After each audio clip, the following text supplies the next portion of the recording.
मूकं करोति वाचालं पंगुं लंघयते गिरिं यत्कृपातमहं वन्दे परमानन्दमाधवम्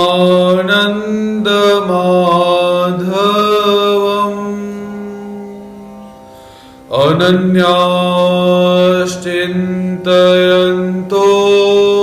मां ये जना पर्युपासते तेषां नित्यवियुक्तानां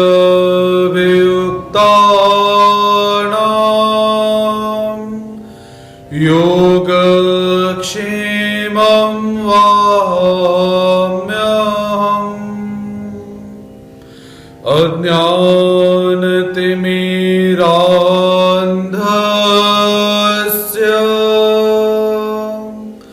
ज्ञानाञ्जनशलाकया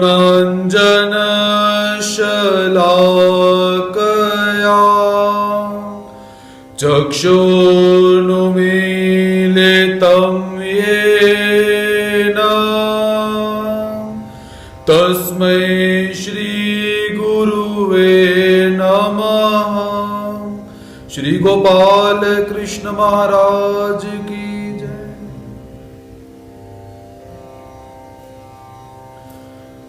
पद्मावती चरणचारी अनंत ब्रह्मांडों के नायक भक्तवांछा कल्पतरु अपनी अहेतुक कृपा हम सब पर बरसाने वाले ऐसे भगवान श्री कृष्ण महाराज जी के चरणारविंदों में प्रणिपात करते हैं। तत्पश्चात संपूर्ण गुरुजनों के प्रति नतमस्तक होकर आज के अध्ययन सत्र में हम प्रवेश को प्राप्त करते हैं। संपूर्ण विश्व एवं संपूर्ण विश्व के ग्रंथों को जो आधारभूत है ऐसा परम पवित्र श्रीमद् भगवद गीता ग्रंथ का हम सब यहाँ पर अध्ययन कर रहे हैं। तो गत सत्र के अंदर द्वितीय अध्याय के 25 श्लोक तक का अध्ययन हम सब ने यहाँ पर किया हुआ है, जिसके अंतर्गत भगवान श्री कृष्ण महाराज जी अर्जुन को जो मोह उत्पन्न हो चुका हुआ है, कर्तव्य अकर्तव्य की भावना पैदा हो चुकी है, उसके विषय में भगवान श्री कृष्ण महाराज जी अर्जुन को शरीर और शरीरी का जो विभाग होता है उसे समझाने का भगवान जी यहाँ पर प्रयास करते हैं। तो 25 नंबर श्लोक के अंदर भगवान जी ने क्या कहा कि हे अर्जुन, यह देही प्रत्यक्ष नहीं दिखता और यह चिंतन का विषय भी नहीं है और यह निर्विकार कहा गया है, अतः इस देही को ऐसा जानकर शोक नहीं करना चाहिए। तो भगवान श्री कृष्ण महाराज जी ने यहाँ पर क्या कहा कि ये जीवात्मा जो है ये चिंतन का भी विषय नहीं है, अर्थात इस तत्व के ऊपर आप चिंतन भी नहीं कर सकते हो, अर्थात सोच विचार भी नहीं कर सकते हो। और जिस वस्तु के ऊपर विचार नहीं किया जा सकता, ना तो उसे सुना जा सकता है और ना ही उसे बोला जा सकता है। तो भगवान जी यहाँ पर आत्म तत्व का वर्णन भी कर रहे हैं और आत्म तत्व को भगवान जी क्या कहते हैं कि चिंतन का विषय भी नहीं है। ये दो आपसी विरुद्ध बातें भगवान जी यहाँ पर करते हैं, लेकिन विरोधाभास हमें कब तक प्रतीत होता है, जब तक यथार्थ ज्ञान न हो जाए। जब यथार्थ ज्ञान हो जाता है तो विरोधाभास भी समाप्त हो जाता है। जैसे जो मरुस्थल अगर आप लोगों ने देखा होगा, जिसे हम मृग तृष्णा कहते हैं, मारीचिका भी कहा जाता है, उसके अंदर क्या होता है कि गर्मी के समय के अंदर तीव्रता से धूप उस रेत के ऊपर पड़ती है और हिरण प्यास से व्याकुल होकर क्या देखता है कि उस धूप के कारण जल की तरंगे दूर से दिखाई देती है और हिरण भागता है जल की तलाश के अंदर। लेकिन जैसे जैसे हिरण भागता रहता है उसकी प्यास और बढ़ती रहती है, लेकिन उसे जल प्राप्त नहीं होता, क्योंकि क्या है, वहां पर यथार्थ ज्ञान का अभाव है। आप लोगों ने और एक चीज देखी होगी कि जब भाप निकलती है, आप लोग रसोई में जब खाना बनाते हो, आपने कुछ पतीला रखा हुआ है, उसके अंदर आपने जल रखा हुआ है, तो जल जब भाप बन के निकलता है, तो उस भाप को जब आप दृष्टि से देखते हो, आपको लगता है कि जल की जैसी तरंगे जो है, सूक्ष्म दृष्टि से देखोगे तब तो आपको जल की तरंगे दिखाई देगी कि कुछ धुंधला सा हमें आगे दिखाई दे रहा है।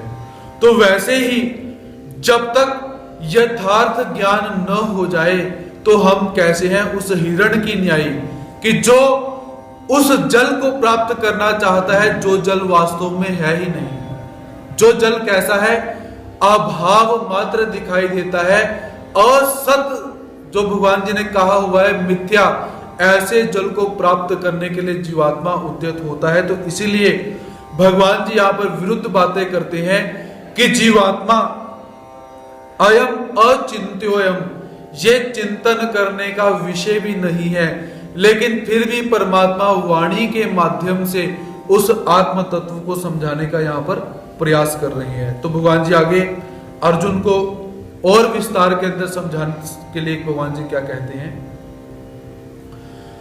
अथ चैनम नित्य जातम नित्यम वा मन्यसे मृतम तथापि त्वं महाबाहो नैवं शोचितुमर्हसि। शरीर और आत्मा, इस तत्व के अंदर भेद क्या है, और जो संत जन होते हैं इसके भेद को कैसे जानते हैं, और कैसे इसके भेद को जानकर इस तत्व से अलिप्त हो जाते हैं, इस विषय के अंदर भगवान जी अर्जुन को क्या कहते हैं कि पहले श्लोकार्थ देखते हैं कि अतः चैनम नित्य जातम नित्यम वा मन्यसे मृतम तथापि त्वं महाबाहो नैवं शोचितुमर्हसि। तो भगवान जी कहते हैं कि महाबाहो, हे महाबाहो अर्जुन, अथ एनम नित्य जातम, अथ अर्थात अगर। अब भगवान जी यहां पर पता क्या है कि भगवान जी यहां पर सिद्धांत के विरुद्ध बात करने के लिए उद्यत होते हैं, इसलिए भगवान जी कहते हैं अथ अर्थात अगर तुम, एनम नित्य जातम, इस आत्मा को, इस देही को, नित्य जातम अर्थात नित्य पैदा होने वाला, वा अथवा नित्यम मृतम वा मन्य से, और नित्य मरने वाला भी माने, क्योंकि आत्मा कभी पैदा होती नहीं, मरती नहीं है। लेकिन भगवान जी कहते हैं कि अगर तू आत्मा को पैदा होने वाला भी मान ले और मरने वाला भी मान ले, तो तथापि तो भी त्वम एवं शोचितुम न अर्हसि, तो भी तुम्हें इस प्रकार शोक नहीं करना चाहिए। तो भगवान जी क्या कहते हैं कि हे अर्जुन, यदि तू इस आत्मा को जन्म लेने वाला भी माने और मृत्यु को प्राप्त होने वाला भी मान ले, वास्तव में ऐसा नहीं है, फिर भी तो भी तुझे शोक नहीं करना चाहिए। तो भगवान जी यहां ऐसा क्यों कहते हैं, अतः च मन्य से, श्लोक के अंदर आया हुआ है, अतः च अर्थात पक्षांतर में, पक्ष कहते हैं सिद्धांत को, पक्षांतर अर्थात सिद्धांत की एक तरफ की बाजू, जो असिद्धांत है ऐसा कभी होता नहीं, उसे कहा जाता है पक्षांतर। तो अथ च मन्य से, ये पद देकर भगवान जी क्या कहते हैं कि अर्जुन, सिद्धांत तो मैंने तुझे बता दिया, लेकिन तू अगर सिद्धांत से विरुद्ध बात को भी माने तब भी शोक नहीं करना चाहिए। कैसे कि अगर तू माने कि इस आत्मा कैसी है, नित्य पैदा होने वाली है और नित्य मरने वाली है, तो जो पैदा होगा उसकी मृत्यु अवश्य होगी, और जिसकी मृत्यु होगी वो दोबारा फिर पैदा होगा, इसलिए न शोचितुम अर्हसि, फिर भी तुझे शोक नहीं करना चाहिए। अगर तू सिद्धांत को छोड़ देता है, सिद्धांत की बात करता है, तो भगवान जी यहां पर क्या कहते हैं कि अगर हमने बीज को पृथ्वी में बोया, तो बीज में पृथ्वी को बोने के पश्चात क्या हुआ, बीज के अंकुर जो है अंकुरित होते हैं, अंकुरित हुए, छोटा सा पौधा निकला, वो पौधा समय प्राप्त होने पर बड़ा वृक्ष बनेगा, और समय प्राप्त होने पर वो बहुत बड़ा वृक्ष बन जाएगा, और अधिक समय प्राप्त होने पर वो सूखना शुरू हो जाएगा और एक दिन सूख जाएगा। तो क्या उसके विषय में शोक करना चाहिए? या मैं ऐसे यहां पर कहूं कि मान लीजिए बहुत सूक्ष्म रूप से कि वीर्य का जंतु रज के अंदर जाकर मिला, अर्थात अंकुर, जैसे जमीन के अंदर अंकुर स्थापित किया गया था, वैसे ही माता के गर्भ के अंदर पिता का अंकुर स्थापित किया गया। क्या किसी ने शोक किया उस समय? किसी का कोई शोक नहीं। उसके पश्चात 9 महीने का समय व्यतीत होने के पश्चात बालक का जन्म हुआ। क्या किसी ने शोक करा? बिल्कुल भी नहीं। जब वो बालक थोड़ा सा बड़ा हुआ तो क्या किसी ने शोक करा? बिल्कुल नहीं। अब बालक कौमार्य अवस्था से यौवन अवस्था के अंदर आया तो क्या किसी ने शोक किया? किसी ने नहीं। क्या उस बालक ने शोक किया? क्या हमने शोक किया कि हम बच्चे से बड़े क्यों हो गए? किसी ने शोक नहीं किया। उसके पश्चात जब वही यौवन अवस्था को प्राप्त होकर वृद्धाप्य काल में पहुंचता है तब भी वो शोक नहीं करता। फिर उसके पश्चात जब वो मृत्यु को प्राप्त होता है तो शोक क्यों करना चाहिए? भगवान जी यहां पर यही समझाते हैं कि हे अर्जुन, ये शरीर की अवस्थाएं होती हैं, इन अवस्थाओं के विषय में कभी भी शोक नहीं करना चाहिए। पहले तो आत्मा कभी मरता नहीं है और ना ही जन्म लेता है, लेकिन अगर तू बोले कि जन्म भी लेगा और मरेगा भी, फिर भी मैं तुझे बोलता हूं कि अगर आत्मा ने जन्म लिया तो वो मर जाएगा, अगर मर गया तो वो दोबारा पैदा हो जाएगा। उसमें शोक करने वाली बात कौन सी है? तो ऐसा भगवान जी यहाँ पर हमें एक न्याय देकर ही बीच में समझाते हैं कि शरीर और जो शरीरी है इसके सूक्ष्म तत्व को जानकर, चाहे सिद्धांत को ध्यान में रखकर, चाहे सिद्धांत को छोड़कर भी तुझे शोक नहीं करना चाहिए, क्योंकि दोनों स्थितियों के अंदर क्या है, शोक करने वाली कोई भी बात नहीं है। ऐसा भगवान श्री कृष्ण महाराज जी बोलते हैं। और इसी तत्व को भगवान जी और सुदृढ़ करने के लिए और उदाहरण देकर अर्जुन को भगवान जी क्या कहते हैं, इसका हम श्रवण करते हैं। जातस्य हि ध्रुवो मृत्योर ध्रुवं जन्म मृतस्य च तस्माद् परिहायर्थे न त्वं शोचितुमर्हसि। जातस्य हि ध्रुवो मृत्युर्ध्रुवं जन्म मृतस्य च तस्माद् परिहायर्थे न त्वं शोचितुमर्हसि। तो यहां पर 2 शब्दों के संधि विच्छेद किए जा सकते हैं और नहीं भी किए जा सकते हैं, अपनी सुलभता के अनुसार आप उसे ग्रहण करेंगे। पहला शब्द है मृत्युर्ध्रुवम, पहली लाइन के अंदर। तो यहां पर पहले तो हमें 4 चरण के हिसाब से यहां पर जो संधि विच्छेद है वो करना ही चाहिए। तो आप इसे कैसे बोल सकते हो, मृत्यु ध्रुवम, मृत्यु के पश्चात आपने विसर्ग लगानी है। यदि आप यहां पर नहीं तोड़ना चाहते हो तो आप क्या बोल सकते हो, मृत्युर ध्रुवम, र का आधा उच्चारण आप कर सकते हो। उसके पश्चात द्वितीय पंक्ति के अंदर तस्माद परिहायर्थे, यदि शब्द को आपने पूरा बोलना है तो तस्माद परिहायर्थे ऐसा बोल सकते हो। यदि पूरा नहीं बोलना है तो तस्माद अपरिहायर्थे, ऐसा थोड़ा सा आप बीच में भेद कर सकते हो। तो भगवान जी अर्जुन को क्या कहते हैं कि ही कारण, क्योंकि पिछले श्लोक के साथ ही इसी श्लोक का संबंध जोड़ा गया हुआ है। भगवान जी कहते हैं क्यों शोक नहीं करना चाहिए, कारण ये है क्योंकि जातस्य ध्रुव मृत्यु च, पैदा हुए की, जातस्य अर्थात पैदा हुए की, ध्रुवम जरूर, मृत्यु होगी। अटल सिद्धांत क्या है, जो पैदा हुआ उसकी मृत्यु अवश्य होगी। ध्रुवम अर्थात अवश्य, च और मृतस्य ध्रुवम जन्म, और मरे हुए का ध्रुवम जरूर जन्म होगा। यह सिद्धांत कैसा है? अटल सिद्धांत। तस्मात् अतः इस कारण से अपरिहार्यते, इस जन्म मरण रूपी परिवर्तन के प्रवाह का निवारण नहीं किया जा सकता। अर्थे त्वम शोचितुम न अर्हसि, इसलिए हे अर्जुन तुम्हें शोक नहीं करना चाहिए। भगवान श्री कृष्ण महाराज जी कहते हैं क्योंकि जिसका जन्म हुआ, जो पैदा हुआ, उसकी मृत्यु अवश्य होगी, और जिसकी मृत्यु हुई वो दोबारा अवश्य पैदा होगा। इसलिए इस जन्म मरण रूपी जो चक्र है, जो परिवर्तन है, इसका निवारण कभी नहीं किया जा सकता। अतः इस विषय में तुझे शोक नहीं करना चाहिए। जातस्य ही ध्रुवो मृत्युर ध्रुवम जन्म मृतस्य च। तो भगवान श्री कृष्ण महाराज जी पूर्व श्लोक के अनुसार ही अर्जुन को यहां पर समझाने का प्रयास करते हैं और अर्जुन से निवेदन करते हैं कि तस्माद् अपरिहार्यते न त्वं शोचितुम् अर्हसि।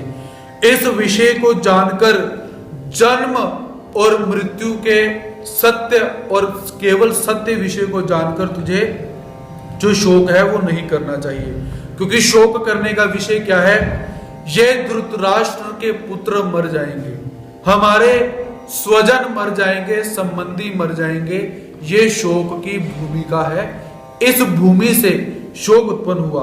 तो भगवान जी यहां पर अर्जुन से क्या कहते हैं कि हे अर्जुन, ये धृतराष्ट्र के पुत्र जो तेरे सामने खड़े हैं, यदि तू इन्हें नहीं मारेगा तब भी इन्होंने मरना ही है।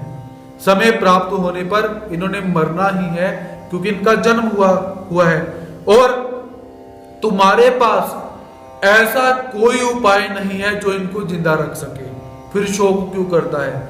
या तू मारेगा, अगर तू नहीं मारेगा तो इनके कर्म इनको मार देंगे, जो काल है वो काल इनको मार देगा। तो इसीलिए जो होनी होती है, जो होना ही है, उसके विषय में कभी शोक नहीं करना चाहिए। इसलिए क्या कहते हैं कि शोक उसी का कीजिए जो अनहोनी होए। अनहोनी होती नहीं, होनी है सो होए। अनहोनी कभी घटित नहीं होती, और जो होनी है वो होकर ही रहती है। इसलिए भगवान जी कहते हैं शोक उसी का कीजिए। शोक उसका करो कि जो नहीं होने वाला हो, या शोक करके जिस कार्य को हम बदल सकें उसके विषय में शोक करना चाहिए। तो यहां पर ये जो जन्म और मृत्यु का अटल सिद्धांत है, इसको ना तो तू बदल सकता है और ना ही मैं बदल सकता हूं। फिर शोक किस कारण से? तो शोक क्यों करता है? क्योंकि जैसे हम देखें, एक बात हम सब जानते हैं कि सूर्य उदित होता है, उदित होने के पश्चात सूर्य अस्त भी होता है। तो क्या सूर्य के अस्त होने पर हम शोकाकुल होते हैं? क्या हम शोक करते हैं कि शोक करना चाहिए, सूर्य चला गया? नहीं, क्योंकि हमें इस यथार्थ ज्ञान का भास है कि कल फिर सूर्य उत्पन्न होगा, उदित होगा। इस तत्व को जानकर हम सब शोक नहीं करते हैं। तो इसी तत्व को अपने जीवन के अंदर धारण कीजिए कि इस शरीर का यदि अस्ताचल की तरफ ये शरीर चला गया, यदि ये शरीर मृत्यु को प्राप्त हो गया, तो कल फिर पुनः सूर्य की न्याय ये शरीर दोबारा उत्पन्न होगा। इसलिए शोक बिल्कुल नहीं करना चाहिए। इसलिए अर्जुन, ये भीष्म, द्रोण इत्यादि यदि मर गए दोबारा फिर उत्पन्न हो जाएंगे, पहले भी उत्पन्न हुए थे, अब फिर उत्पन्न हो जाएंगे। इसलिए यहाँ पर शोक नहीं करना चाहिए, ऐसे भगवान जी यहाँ पर बताते हैं। तो मान लीजिए किसी के प्रियजन की मृत्यु हो जाए, किसी का धन चोर के द्वारा लूट लिया जाए, चोरी इत्यादि हो जाए, या किसी अपने प्रियजन से झगड़ा इत्यादि हो जाए, या भविष्य की चिंता हो जाए, या व्यक्ति मन में विचार करे मेरी स्त्री मर जाएगी तो क्या होगा, मेरा पुत्र मर जाएगा तो क्या होगा। ऐसे शोक के अंदर व्यक्ति अपना जीवन का जो निर्वाह है वो करने के लिए उद्यत होता है। तो वो कैसा है? अमूढ़, या उसे हम मूढ़ कहें, अर्थात अज्ञानी, क्योंकि वो संसार की स्थिति को जानता ही नहीं है। क्योंकि संसार का अटल नियम क्या है? परिवर्तन ही संसार का नियम है, परिवर्तन होना। अब मान लीजिए इस संसार में अगर परिवर्तन हटा दिया जाए तो जो छोटा बालक है वो कभी बड़ा नहीं होगा। अब मान लीजिए किसी माता पिता का छोटा बालक बड़ा ना हो तो क्या होगा? वो चिंता में पड़ जाएंगे कि हमारा बच्चा बड़ा क्यों नहीं होता। आपने देखा ना, कईयों के बच्चे बोलते नहीं है, उनको टेंशन हो जाती है। कईयों के बच्चों का कद नहीं बढ़ता है तब टेंशन हो जाती है, दांत नहीं निकलते हैं तब टेंशन हो जाती है। अर्थात यदि परिवर्तन इस संसार से रुक जाए तो क्या होगा? इमेजिन करते हैं। अब मान लीजिए आप एक पिक्चर देखने के लिए, टीवी देखने के लिए बैठे हो, सामने बहुत बड़ा एक पर्दा लगा हुआ है, उस पर्दे के अंदर एक के साथ दूसरा चलचित्र चलता ही जा रहा है, चलता ही जा रहा है। मान लीजिए उसको हम पॉज कर दें, रोक दें, आपको कैसी फीलिंग होगी? आपको अंदर से उतावलापन शुरू होगा कि ये आगे क्यों नहीं बढ़ता, ये आगे क्यों नहीं बढ़ता। उसी सिद्धांत को हम अपने जीवन के अंदर धारण करें। मान लीजिए संसार में से परिवर्तन होना बंद हो गया, सुबह हो गई, अब मान लीजिए रात हो ही नहीं रही, आपको कैसा लगेगा? मान लीजिए रात हो गई, दिन ही नहीं चढ़ा, आपको कैसा लगेगा? और एक बालक जो कौमार अवस्था के अंदर पहुंचा हुआ है वो यौवन अवस्था के अंदर नहीं पहुंच रहा, उसी स्थिति के अंदर रुक चुका हुआ है। या आप लोग जिस स्थिति के अंदर हो, जो बच्चे हैं वो बच्चे की स्थिति में जैसी स्थिति के अंदर हो, यहां पर स्थिति रुक जाए, आप बड़े होना रुक जाओगे तो आपको कैसी फीलिंग होना शुरू हो जाएगी? आपको कैसा आभास होगा? और बालक बड़ा होना रुक जाए, जो मूर्ख है वो विद्वान होना बंद हो जाए, और जो संसार है जैसी स्थिति के अंदर है, घड़ी है, उस घड़ी में अगर 4:25 हुए हैं, 4:15 हुए हैं, तो ऐसी स्थिति के अंदर घड़ी रुक जाए तो आपको कैसा लगेगा? अर्थात जीना मुश्किल हो जाएगा। हम कभी कभी बोलते हैं कि हमारा समय नहीं कट रहा, कुछ करें, आज समय व्यतीत नहीं हो रहा, क्या करें? तो ऐसा अगर संसार में से परिवर्तन अगर हटा दिया जाए तो जीवात्मा की जीने की जो गति है, जो एक लाइफ जीवात्मा जीता है, जिसको जीवन कहा जाता है, वो जीवन समाप्त हो जाएगा, वो जीवन आगे बढ़ेगा ही नहीं। इसीलिए भगवान जी यहां पर यही समझाते हैं कि परिवर्तन शरीर के अंदर होता है, ना कि आत्मा के अंदर। और शरीर के अंदर जो परिवर्तन हो रहा है वो इस जीवात्मा की, इस शरीर की, इस सृष्टि की, इस संसार की जरूरत है। यदि ये जरूरत को यहां पर ना पूरा किया जाए, जरूरत है लेकिन उसकी पूर्ति ना की जाए, तो संसार एक क्षण के अंदर समाप्त हो जाएगा। ना ही किसी जीवात्मा की उत्पत्ति होगी और ना ही कोई जीवात्मा मरेगा। अब मान लीजिए हमें अगर ये पता चल जाए कि हमारी कभी मृत्यु ही नहीं होनी, हमारी ये जो रात है, ये रात कभी समाप्त ही नहीं होगी, या हमारा ये जो दिन है, दिन कभी समाप्त ही नहीं होगा, दिन अर्थात जीवन, तो हमें कैसा होगा? हम थक कर वैसे ही मरने के लिए भगवान जी से दुहाई करेंगे, हे परमात्मा हमें मृत्यु दो। क्योंकि जब हम सुबह उठते हैं, हमारे शरीर के अंदर परिवर्तन क्या होता है, और परमात्मा ने ये रात क्यों बनाई?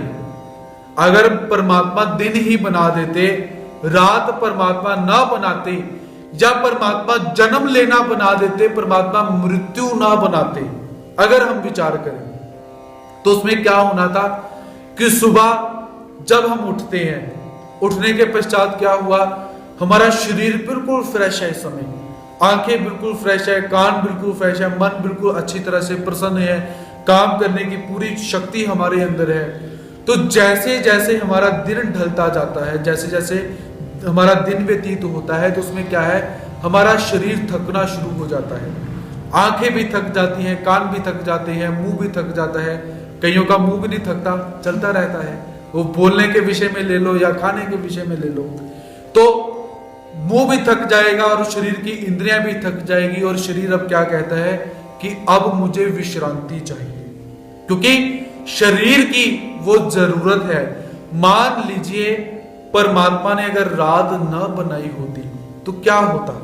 हम सुबह उठते और एक दिन व्यतीत होने के बाद, 12 घंटे व्यतीत होने के बाद हम थक जाते, और फिर हम काम करते रहते, फिर थक जाते, करते रहते, थक जाते, हमारे पास कोई विश्राम का समय ही ना होता, और हम उस जीवन के अंदर कैसे है, मृत प्राय होकर कि हे परमात्मा ये जीवन नरक प्राय है, इसके अंदर नरक के सिवा कुछ भी नहीं है, ऐसा जीवन आपने हमें क्यों दिया? ऐसी स्थिति हो जानी थी, ऐसी स्थिति न उत्पन्न हो, इसलिए परमात्मा ने हम सब जीवात्माओं के शरीर के अंदर परिवर्तन रखा हुआ है कि ये जीवात्मा एक ही स्थिति के अंदर बैठकर कहीं उबग ना जाए, इसको कहीं अपने अंदर ऐसा भाव ना पैदा हो जाए कि छोड़ो सब कुछ, कि ये उस कार्य को छोड़ दे, उबग जाए, त्रसित हो जाए। इसलिए परमात्मा ने दिन और रात, जन्म और मृत्यु बनाई हुई है कि हमारा 100 साल के बीच में से जितनी आयु हमने जोड़ी हुई है उतनी आयु भोगे, कुछ समय के लिए परिवर्तन हो, मृत्यु हो, दोबारा फिर जन्म हो, क्योंकि दोबारा जन्म होना अर्थात जीवात्मा पूरा फ्रेश हो जाता है, वो किसी भी योनि के अंदर जाए। इसीलिए परमात्मा ने ये परिवर्तन बनाया हुआ है। तो परिवर्तन का होना हम सब के लिए बहुत ही अच्छा है। यदि हम बिना परिवर्तन के जीने का प्रयास करें तो हमारी जिंदगी कैसी हो जाएगी? बिल्कुल नीरस हो जाएगी, जिसके अंदर कोई भी रस नहीं रहेगा।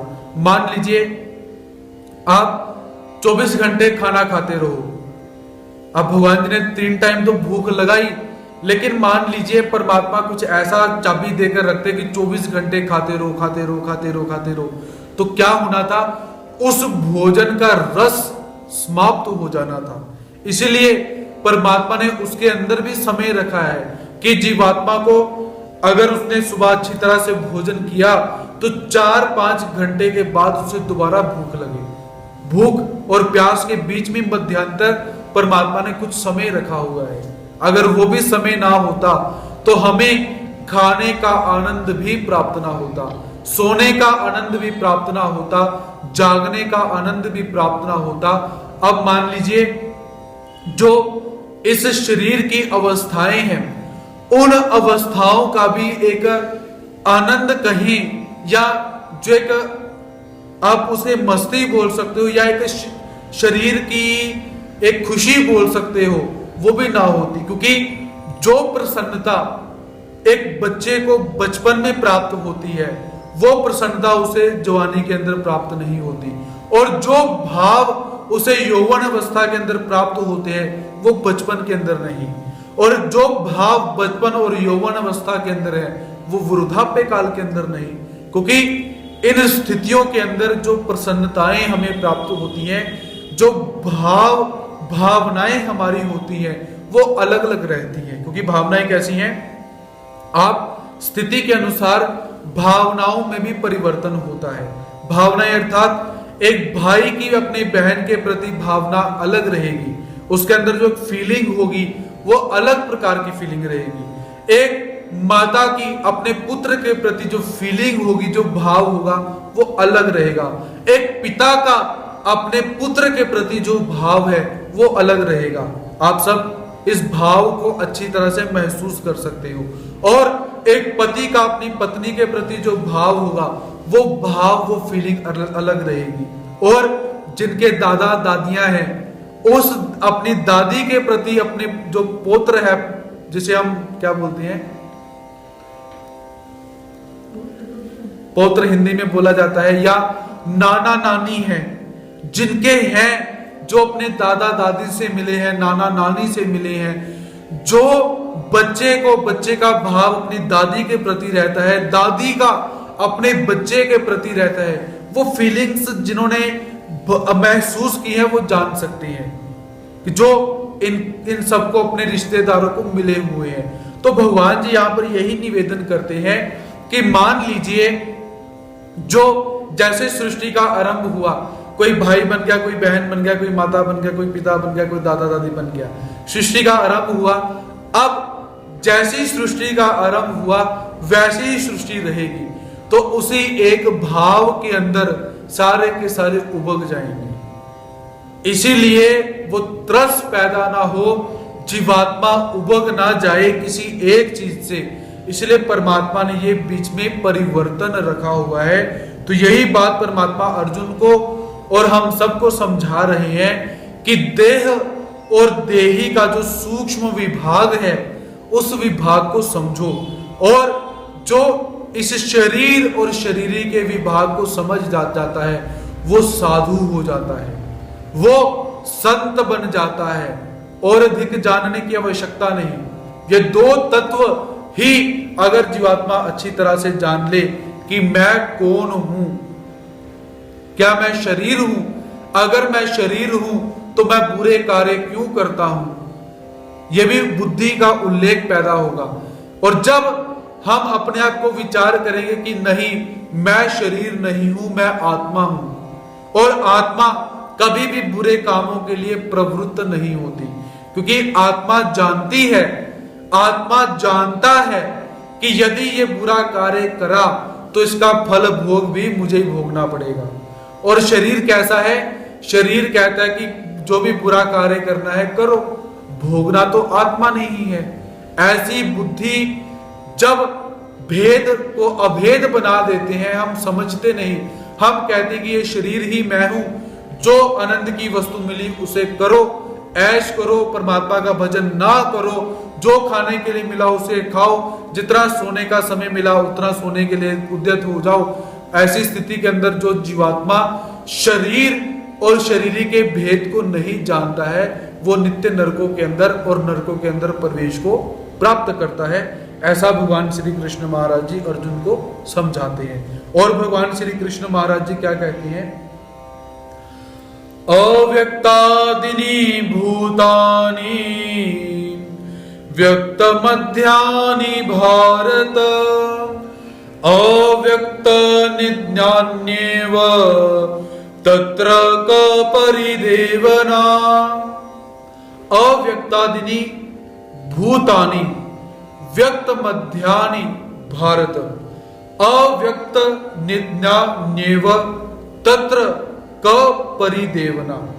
तो भगवान जी क्या कहते हैं कि हे भारत, भारत अर्थात भरत कुल में उत्पन्न हुए अर्जुन, ये जो मनुष्यों की स्थिति है उस स्थिति का वर्णन परमात्मा इस श्लोक के अंदर करते हैं कि भूतानि अव्यक्तादीनि।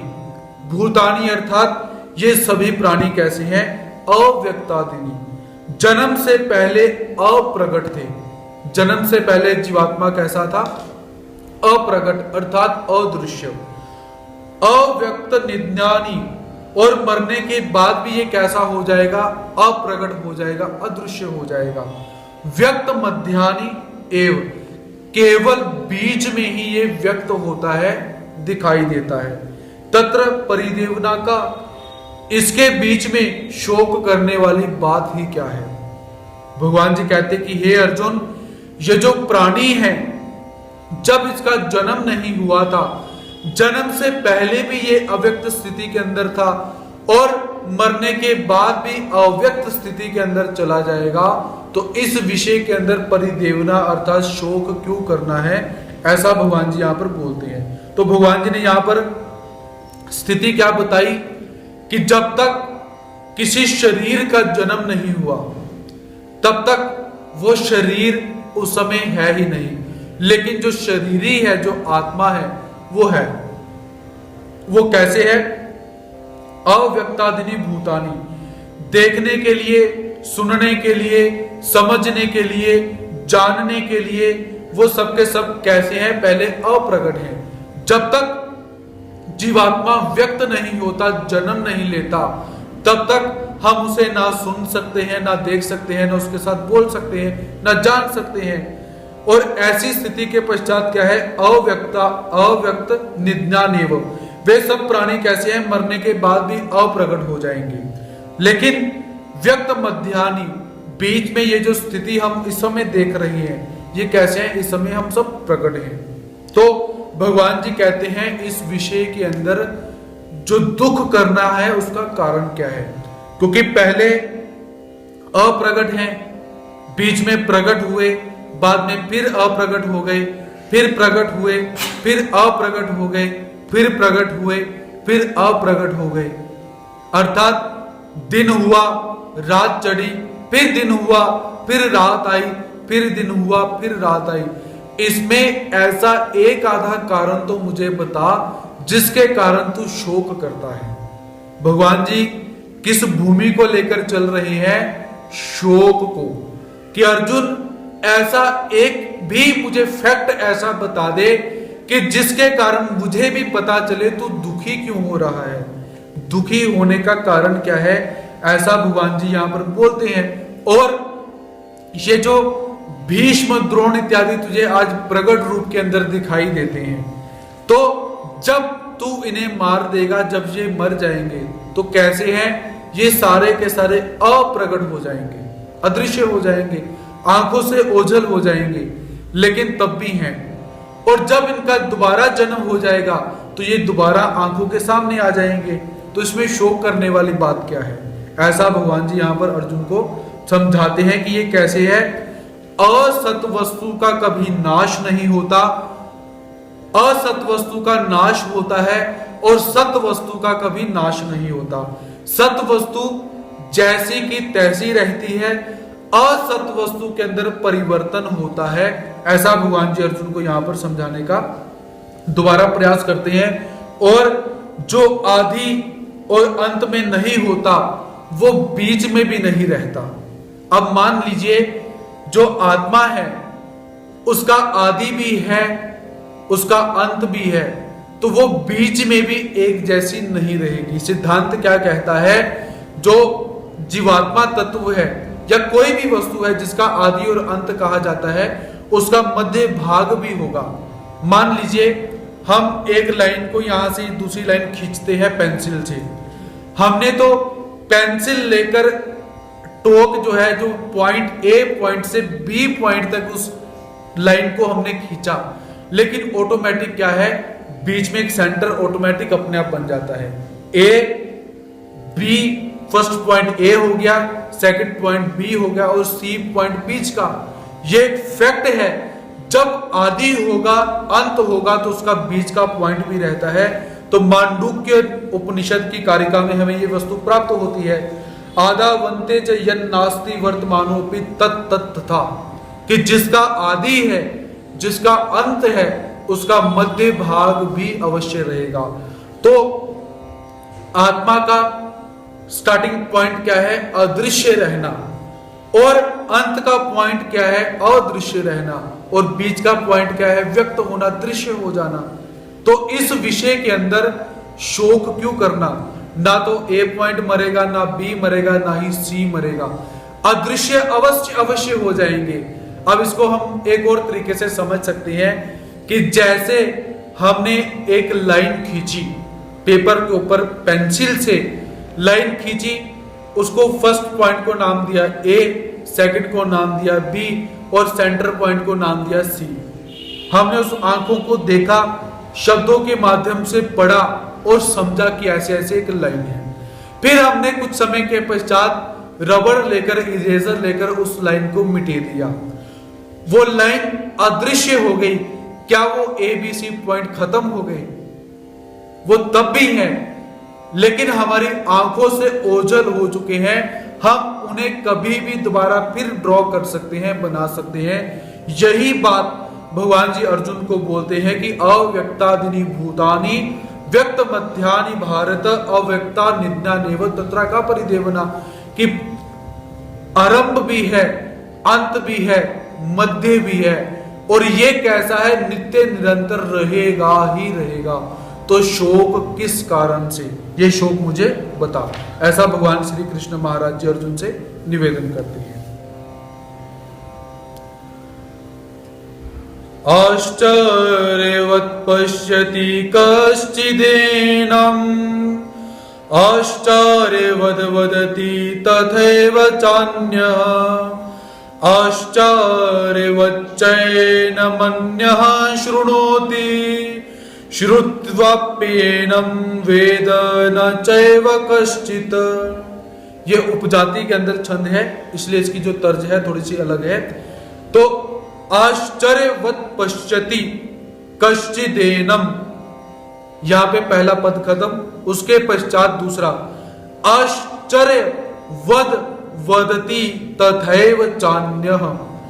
आश्चर्यवत् चैन मन्यः शृणोति श्रुत्वाप्येनम वेद न चैव कश्चित्। अब भगवान श्री कृष्ण महाराज जी और दुविधा में डालने वाली बात यहां पर करते हैं, क्योंकि परमात्मा क्या है, कभी कभी तत्व को सुलभ कर देते हैं और कभी कभी क्या है, उस तत्व को और उलझाने वाला काम करते हैं। तो भगवान जी इतना निरूपण करने के पश्चात अब अर्जुन को क्या कहती हैं कि ये आत्मा तत्व जानने के योग्य नहीं है, दुर्विज्ञ है। अब भगवान जी ने फिर यहां पर कुंडी खड़ी कर दी है कि पहले बता दिया कि जानो, और जब अर्जुन कुछ समझने के लिए उद्यत होता होगा तो भगवान जी फिर क्या कहते हैं कि बहुत मुश्किल है, नहीं होगा। तो भगवान जी यहां पर क्या निवेदन करते हैं कि कश्चित एनम आश्चर्यवत् पश्यति, कश्चित अर्थात कोई, एनम इस शरीरी को, इस आत्मा को, आश्चर्यवत् पश्यति आश्चर्य की तरह देखता है, अनुभव करता है।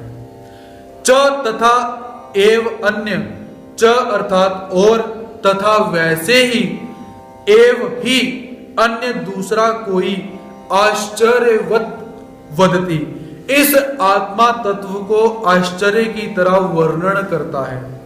च तथा अन्य कोई दूसरा, एनम आश्चर्यवत् शृणोति इसको आश्चर्य की तरह सुनता है। च और एनम इसको कोई श्रुत्वा सुनकर भी, कश्चित एव कोई न नहीं वेद जानता है, अर्थात इसको कोई भी नहीं जानता है। ये दुर्विज्ञ है कि हे अर्जुन, कोई व्यक्ति इस आत्मा को आश्चर्य की तरह देखता है, अनुभव करता है, और वैसे ही कोई दूसरा इसको आश्चर्य की तरह इसका वर्णन करता है, तथा कोई दूसरा इसको आश्चर्य की तरह सुनता है, और कोई इसको सुनकर भी कोई इसको जान नहीं पाता है। ऐसा ये बहुत कठिनाई से जानने वाला तत्व है जो कि आत्मा यहां पर बताया गया है।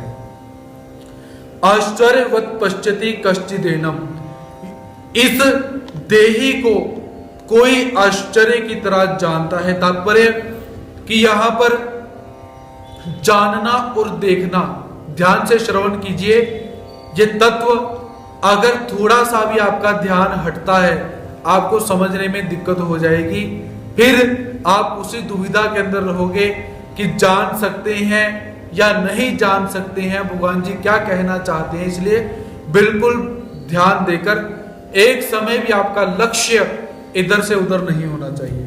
तो भगवान जी कहते हैं कि जैसे दूसरी चीजों को देखने से, सुनने से, स्पर्श करने से हमारे वो जानने में आती है, तो क्या ये आत्मा भी वैसी ही है?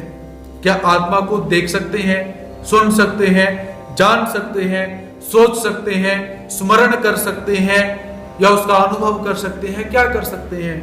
तो इसलिए भगवान जी ने यहां पर पश्यति शब्द का प्रयोग किया। आश्चर्यवत् पश्यति, पश्यति अर्थात देखना। पश्यति शब्द के दो अर्थ हमें प्राप्त होते हैं।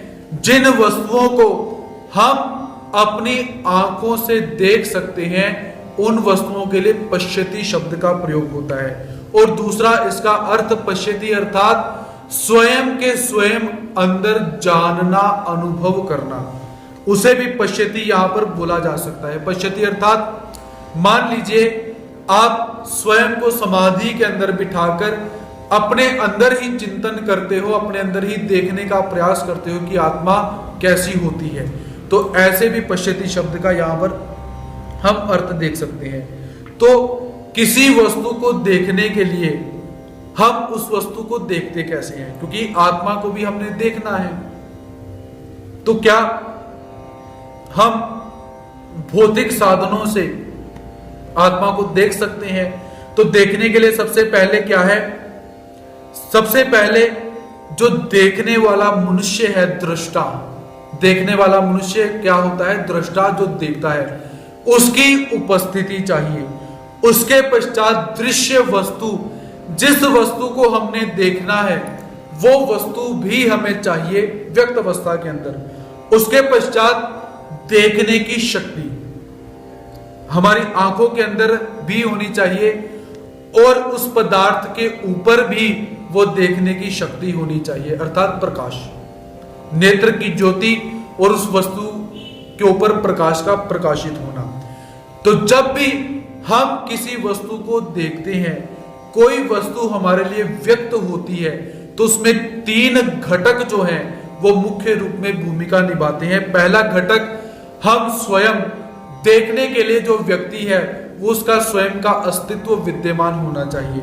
उसके पश्चात जिस वस्तु को देखना है वो वस्तु भी व्यक्त होनी चाहिए, और तीसरा, वो जो देखने की जो शक्ति है वो शक्ति भी होनी चाहिए। जब ऐसी 3 शक्तियां मिलती हैं तब हम किसी चीज को देखने में समर्थ हो जाते हैं, और जब इन 3 शक्तियों का अभाव होता है तो हम उस वस्तु को नहीं देख पाते। तो यहां पर अगर हमने स्वयं को देखना है तो हम क्या बोलते हैं कि मैं हूं, अर्थात हूं। अगर हूं के आगे से मैं हटा दो, अगर मैं बोलूं हूं, तो हूं का अस्तित्व समाप्त हो जाएगा। हूं का अस्तित्व किसके साथ है? मैं के साथ, अर्थात मैं दृश्य रूप में प्रकट हूं, और मेरी जो बुद्धि है वो देखने की शक्ति रखती है, और इसके अंदर जो आत्मा है वो देखने की वस्तु है। दोबारा समझिए, जब हमने अनुभव किया कि मैं हूं, यहां पर हम क्या देखेंगे कि हम अपने अनुभव के माध्यम से पहले मैं हूं, अर्थात इस पूरे वाक्य के अंदर क्या है? दृष्टा भाव हमारे समक्ष आ चुका है कि मैं व्यक्त हो चुका हूं। पहले जब मैं व्यक्त हुआ तभी मैंने बोला कि मैं हूं। जब मैं अव्यक्त स्थिति के अंदर रहूंगा, मैं ये बोलने के लायक ही नहीं रहूंगा। ये 5 ज्ञान इंद्रिय, कर्म इंद्रिया, मुख रूपी कर्म इंद्रिय नहीं होगी तो कहां से बोल पाओगे मैं हूं? तो जब हमने बोला कि मैं हूं, अर्थात यहां पर दृष्टा, जो देखने का भाव है, दृष्टा का भाव है, वो यहां पर आ चुका हुआ है। उसके पश्चात दृश्य वस्तु जो आत्मा इस शरीर के अंदर है उसे हमने अनुभव करना है। वो कैसे? जब हमें देखने की शक्ति प्राप्त हो जाएगी। देखने की शक्ति क्या है? शास्त्र और गुरु। देखने की शक्ति क्या है? शास्त्र और गुरु। हमने पीछे भी पढ़ा था कि जो आत्म तत्व है, उस आत्म तत्व को हम देख नहीं सकते, जान नहीं सकते।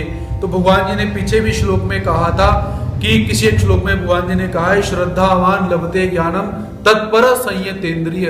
श्रद्धावान लभते ज्ञानम, कि श्रद्धा से युक्त होकर जो शास्त्र के ऊपर श्रद्धा रखेगा उसे ही इन तत्वों का अनुभव हो सकता है, और जो गुरु के ऊपर श्रद्धा रखेगा वही इन तत्वों को जान सकता है। तो शास्त्र कभी अपने ऊपर श्रद्धा रखने के लिए नहीं बोलते। शास्त्र कभी नहीं बोलेंगे मेरे ऊपर श्रद्धा रखो, और ना ही गुरु कभी आपको बोलते हैं कि मेरे ऊपर श्रद्धा रखो। तो यहां पर क्या हुआ कि उस शास्त्र प्रतीति से, गुरु प्रतीति से हमने अपनी आत्मा का अनुभव किया। मैं हूं, यहां पर दृश्य अर्थात अपने अंदर जो आत्मा है उसको हमने अनुभव किया कि हाँ, इस दृष्टा के अंदर एक दृश्य वस्तु बैठी हुई है जो है आत्मा। और तीसरा, वो शक्ति क्या है? शास्त्र और गुरु मुख से निकले जो शब्द हैं। जब ये 3 घटक इकट्ठे हो जाते हैं तब हम इस आत्म तत्व को जान सकते हैं। यहीं पर भगवान जी क्या कहते हैं कि पश्यति, सिर्फ देखना। और दूसरा, मान लीजिए किसी कमरे में से हमने एक वस्तु को लेकर आना है। आपको बोला गया कि जाओ उस कमरे में जाओ, उस कमरे में जाकर वस्तु को लेकर आओ। तो आप देखोगे कि कमरे के अंदर अंधेरा है, तो आप क्या करोगे? एक दिया जलाओगे। दिया जलाने के पश्चात प्रकाश होगा, प्रकाश के पश्चात आपको वो वस्तु दिखाई देगी। और उसके साथ आपको आपकी आंखों की ज्योति भी चाहिए और समझ भी चाहिए कि मुझे क्या ऑर्डर दिया गया और मैंने क्या काम करना है। तो अर्थात हमें प्रकाश की आवश्यकता पड़ती है कि जैसे उस कमरे के अंदर हम गए, अंधेरे को समाप्त करने के लिए हमें दीपक की आवश्यकता पड़ी, वैसे ही अज्ञान रूपी अंधेरे को समाप्त करने के लिए ज्ञान रूपी प्रकाश की हमें आवश्यकता पड़ती है। और जब ज्ञान रूपी प्रकाश हमें प्राप्त हुआ, हम उस वस्तु को आराम से वहां पर लेकर आ सकते हैं। और दूसरी, उसी के साथ जो बुद्धि है, देखने की क्षमता, क्योंकि मान लीजिए अंधेरे को आपने प्रकाशित कर दिया, आपने दीप जलाया, वस्तु भी सामने है, यदि आपकी आंखों के अंदर ज्योति नहीं होगी तो आप कैसे उस वस्तु को देखोगे। तो आंखों की ज्योति अर्थात गुरु मुख से और शास्त्र ने आपको प्रकाशित तो किया, उसको समझने की बुद्धि भी आपके पास होनी चाहिए, तब जाकर ये घटक आगे जाकर हम प्रकाशित कर सकते हैं। और श्रीमद् भगवत गीता के अंदर हमने स्थूल शरीर होता है, सूक्ष्म शरीर होता है, ऐसा हमने सुना। तो इसका भी एक थोड़ा सा क्लेरिफिकेशन हम यहां पर करते हैं। तो शरीर 3 प्रकार के होते हैं। शरीर हमें बहुत सारे प्राप्त होते हैं, लेकिन हम यहां पर मुख्य रूप में 3 शरीरों को ग्रहण करेंगे। पहला स्थूल शरीर, दूसरा सूक्ष्म शरीर, तीसरा कारण। पहला स्थूल शरीर हम किसे बोल सकते हैं कि जो अन्न और जल से बना हुआ है, अर्थात जो वीर्य और रज से बना हुआ है, क्योंकि पिता का वीर्य और माता का रज, इन दोनों से मिलकर शरीर बनता है। और वीर्य किससे बनेगा? भोजन से। रज किससे बनेगा? अन्न से। अन्न खाओगे तो ये धातुएं उत्पन्न होगी, धातुएं उत्पन्न होगी तो पुनः ये शरीर उत्पन्न होगा। तो सबसे पहला जिसे हम स्थूल शरीर कहते हैं वो कैसा है?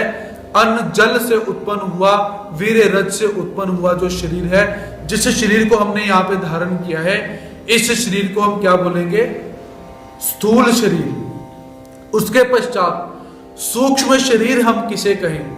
सूक्ष्म शरीर अर्थात 5 ज्ञान इंद्रियां, 5 कर्म इंद्रियां, 5 वायु, मन बुद्धि चित्त अहंकार, ये जो घटक हमारे शरीर के अंदर रहते हैं, इनको हम सूक्ष्म शरीर यहां पर बोल सकते हैं। याद रखिए, आप लोगों ने जब भी कभी भी किसी शब्द का अर्थ लगाना है, कहीं कहीं पर सूक्ष्म शरीर को आत्मा भी कहा गया हुआ है, यह भी ध्यान रखिए। लेकिन प्रकरण के अनुसार किस वस्तु का कैसा विश्लेषण करना है, ये दिमाग में होना चाहिए, नहीं तो गड़बड़ हो जाएगी सारी। तो यहां पर हम सूक्ष्म शरीर का क्या लेते हैं कि 5 ज्ञान इंद्रियां, 5 कर्म इंद्रियां, 5 प्राण या मन और बुद्धि, ऐसे 17 तत्व ले सकते हैं। क्योंकि हमारे जितने भी दर्शन शास्त्र आए हुए हैं, किसी ने 17 तत्वों को सूक्ष्म शरीर माना है, किसी ने 24 तत्वों को सूक्ष्म शरीर माना हुआ है, तो किसी ने 28 तत्वों को सूक्ष्म शरीर माना हुआ है। तो श्रीमद् भगवद गीता के इस साधक संजीवनी तत्व के अनुसार 17 तत्व यहां पर बताए गए हैं। मन और बुद्धि, 5 ज्ञान इंद्रियां, 5 कर्म इंद्रियां और 5 वायु, ये हमारे शरीर के अंदर रहते हैं। और इसके अंदर मन बुद्धि चित्त और अहंकार को नहीं लिया हुआ। लेने के लिए हम ले सकते हैं, लेकिन उसके विषय में विचार हम बाद में करते हैं। तो यहां पर जो सूक्ष्म शरीर हुआ, इसके अंदर 5 ज्ञानेंद्रियां प्रधान रूप में आई, 5 कर्मेंद्रियां प्रधान रूप में आई और 5 वायु, प्राण, अपान, स्मान, व्यान, उदान, ये 5 वायु हमारे शरीर के अंदर कार्य करती हैं, जो हमारे रक्त का ऊपर जाना, रक्त का नीचे जाना, श्वास का आना, श्वास का नहीं आना, या हमारे जो डकार इत्यादि हम लेते हैं, ये सारे के सारे इन 5 वायु के कार्य रहते हैं। और मृत्यु होना भी इस वायु का समाप्त होना कहा जाता है। तो ये 5 वायु के कार्य हमारे शरीर में रहते हैं। उसके पश्चात बुद्धि और मन, बुद्धि का कार्य निश्चय करना, मन का कार्य चंचल इत्यादि होना। तो यहां पर चित्त का जो कार्य वो नहीं लिया गया। उसका कारण कि चित्त को भी हम कहीं ना कहीं मन के अंदर डाल सकते हैं।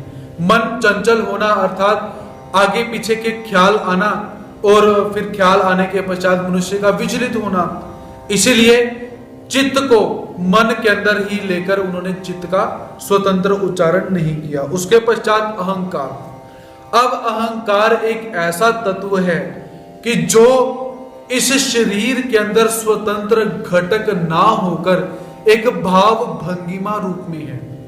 भाव भंगिमा अर्थात आप खुश हुए, आपके मुंह के अंदर हास्य पैदा हुआ, ये भाव भंगिमा। अहंकार पैदा हुआ तो अहंकार मन में आ गया, तो अहंकार को हम एक स्वतंत्र घटक माने या भाव माने, इसके विषय में हमारे आचार्य आज भी झगड़ा कर रहे हैं। आज भी एक स्वतंत्र निर्णय नहीं ले पाए कि इस अहंकार को चार चतुष्टयों में लिया जाए या इस अहंकार को एक मन का भाव लिया जाए। इसलिए आज भी बहुत सारे आक्षेप प्रतिहार चलते रहते हैं। तो सूक्ष्म शरीर के अंदर 17 घटक हमें प्राप्त हुए, मन, बुद्धि, 5 वायु, 5 ज्ञानेंद्रिय और 5 कर्म इंद्रियां। उसके पश्चात जो कारण शरीर है, इस कारण शरीर के अंदर हम इस आत्म तत्व को ग्रहण कर सकते हैं। तो ये जो जिस शरीर की भगवान जी यहां पर बात करते हैं कि एव न वेद, इस आत्मा को कोई भी नहीं जान सकता, इस सूक्ष्म तत्व को कोई भी नहीं जान सकता, तो भगवान जी किस शरीर की बात करते हैं?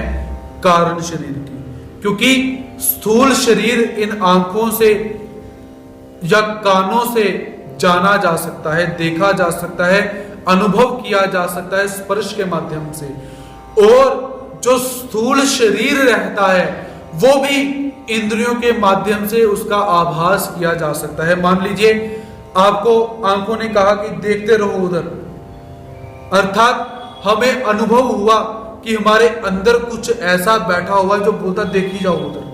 किसी ने ऑर्डर दे दिया हमें, कान कहता है कि सुनते रहो। उस शरीर, स्थूल शरीर के अंदर कोई सूक्ष्म शक्ति है जिसने हमें ऑर्डर दिया कि देखते रहो, सुनते रहो, हाथ चलाते रहो, पैर चलाते रहो, मुंह चलाते रहो, अपने स्पर्श इंद्रिय का उपभोग लेते रहो। ऐसा किसी ने हमें ऑर्डर दिया, उसे सूक्ष्म शरीर, उसे भी इन इंद्रियों के माध्यम से जाना जा सकता है। किसे नहीं जाना जा सकता? जो परम तत्व जिसे हम आत्मा बोले, उसे इन तत्वों से नहीं जाना जा सकता है। इसलिए भगवान जी क्या कहते हैं? आश्चर्यवत पश्यति। आश्चर्य से लोग इस आत्मा को देखते हैं, अर्थात अनुभव में लाते हैं, अनुभव करते हैं। वास्तव में आत्मा को कोई भी कभी किसी अवस्था के अंदर, किसी परिणाम के अंदर, किसी परिमाण के अंदर, किसी माप के अंदर आत्मा को देखा नहीं जा सकता, उसे अनुभव किया जा सकता है आत्मा को। उसके पश्चात भगवान श्री कृष्ण महाराज जी क्या कहते हैं? आश्चर्यवत वद वदति तथैव च अन्य। ऐसा कोई दूसरा पुरुष इस देही का आश्चर्य की तरह वर्णन करता है। क्योंकि यहां पर जो बोलने वाला व्यक्ति बैठा हुआ है वो व्यक्ति भी क्या है? उसका आश्चर्य से तत्व से वर्णन करता है। क्योंकि आश्चर्य से क्यों वर्णन करता है? क्योंकि उसने भी उस आत्म तत्व को अभी तक नहीं जाना। जिसने स्वयं अनुभव नहीं किया, उसने भी अभी तक इस आत्म तत्व को नहीं जाना, और वो भी कभी कभी क्या रहेगा कि कंफ्यूजन के अंदर रहकर निरूपण करेगा, कंफ्यूजन के अंदर आकर व्याख्यान करेगा। इसलिए भगवान जी क्या कहते हैं? आश्चर्य वद वदति तथैव च अन्य। अन्य अर्थात जिसने स्वयं इस आत्म तत्व को नहीं जाना, वो जब इस आत्म तत्व को बताने के लिए बैठेगा, वो स्वयं आश्चर्य के अंदर रहेगा, स्वयं दुविधा के अंदर रहेगा कि मैं बोलूं क्या, इसको सत्य बोलूं कि इसको असत्य बोलूं, इसको जानने वाला बोलूं कि कैसे बोलूं। क्योंकि जिसने इस आत्म तत्व का अनुभव नहीं किया, वो व्याख्यान करते समय क्या है? स्वयं भी दुविधा के अंदर रहता हुआ व्याख्यान करेगा। इसलिए भगवान जी क्या कहते हैं? अन्य। अन्य अर्थात जिसने जाना नहीं, और जिसने इस आत्म तत्व का अनुभव किया हुआ है, इसे जाना हुआ है, वो जब व्याख्यान करने के लिए बैठेगा तो क्या है, जब उसे कहा जाएगा कि बोलो आत्मा मरती है, वो आपको सिद्ध करके बताएगा कि आत्मा मर सकती है। और जब उसे बोलोगे कि आत्मा कभी नहीं मरता, वो आपको सिद्ध करके बताएगा कि आत्मा कभी नहीं मरता। ऐसा उसके अंदर एक विलक्षणता पाई जाएगी, जो जानकर, जो उस आत्मा का अनुभव करके उसको पढ़ाने के लिए, समझाने के लिए बैठा हुआ है। इसलिए भगवान जी क्या कहते हैं, आश्चर्य से कौन बोलेगा जिसने आत्म तत्व को नहीं जाना, और जिसने जान लिया वो विद रेफरेंस आप जैसा भी पूछोगे वो घड़ावनी करके आपको बताएगा कि आत्मा मर भी सकता है और आत्मा मर भी नहीं सकता है। ऐसी उसके अंदर कुशलता रहेगी। उसके पश्चात यहां पर भगवान जी ने जो व्याख्यान करने वाला है उसकी विलक्षणता इस शब्द में प्रकट करी हुई है। आश्चर्य वदती तथैव च अन्य जो होगा वो अच्छी तरह से व्याख्यान नहीं कर पाएगा, और जो अन्य होगा वो अच्छी तरह से व्याख्यान कर पाएगा, जो नहीं होगा वो आश्चर्य से बोलता रहेगा कि ऐसा हो सकता है, ऐसा भी हो सकता है, ऐसा भी हो सकता है। और जो अन्य होगा उसके अंदर एक विलक्षणता होगी कि वो स्थिति को और आत्म तत्व को अच्छी तरह से उसको समझाने के अंदर सक्षम होगा। उसके पश्चात आश्चर्य वच्चैन मन्ये शृणोति, दूसरा कोई इस देही को आश्चर्य की तरह सुनता है। सुनने वाला भी कैसा है, आश्चर्य की तरह सुनता है, क्योंकि आश्चर्य किसे कहते हैं, जिसे ना आंखों से देखा जाए, ना कानों से सुना जाए, ना मुख से बोला जाए, ना मन से जाना जाए, ना चित्त से जाना जाए, ना बुद्धि से जाना जाए, जो इंद्रियों का विषय है ही नहीं, उसे कैसे सुना जा सकता है। ऐसा वो भी कैसा है, कोई इस आत्म तत्व को आश्चर्य से सुनने के लिए बैठता है, और जो अन्य होगा, जो समझ जाएगा, वो इस आत्म तत्व को सुनते सुनते ही आराम से समझ सकता है। श्रुत्वाप्येनम वेद न चैव कश्चित्, इसको सुन करके भी कोई नहीं जानता। अब भगवान जी ने धड़ाधड़ सुनने से, देखने से, बोलने से इस आत्म तत्व को नहीं जाना जा सकता, ये स्पष्ट बोल दिया। श्रुत्वाप्येनम वेद न चैव कश्चित्, कोई भी इस आत्मा तत्व को ना बोलकर बता सकता है, ना सुनकर बता सकता है, ना ही कहकर बता सकता है। ऐसा भगवान जी ने सीधा स्पष्ट बोल दिया हुआ है। तो इसका मतलब कि इस आत्म तत्व को कभी जाना जा ही नहीं सकता। तो यहां पर हम ये विचार कर सकते हैं, यदि इस आत्म तत्व को जाना ही नहीं जा सकता है, यह चिंतन का विषय है ही नहीं, तो भगवान जी ने इतने श्लोक यहां पर क्यों बोले। भगवान जी पहले ही इस बात को बोल देते, इस 29 नंबर के श्लोक को भगवान जी 11 नंबर पर ही बोल देते कि श्रुत्वाप्येनम न वेद कश्चित्, इसको तत्व को, देह को, देही को कोई नहीं जान सकता। तो इसलिए अर्जुन इसका वर्णन ही नहीं करना चाहिए। लेकिन भगवान जी ने इतना वर्णन करने के पश्चात यहां पर बताया हुआ है, मतलब भगवान यहां पर अपने भक्तों की पहली परीक्षा लेते हैं कि भक्त इस शब्द की तरफ ध्यान देंगे या तत्व की तरफ ध्यान देंगे। क्योंकि हमारे ब्रह्म विद्या शास्त्र में क्या है कि पहले 12 वर्ष परीक्षा लो, फिर जाकर ब्रह्म विद्या शास्त्र बताओ।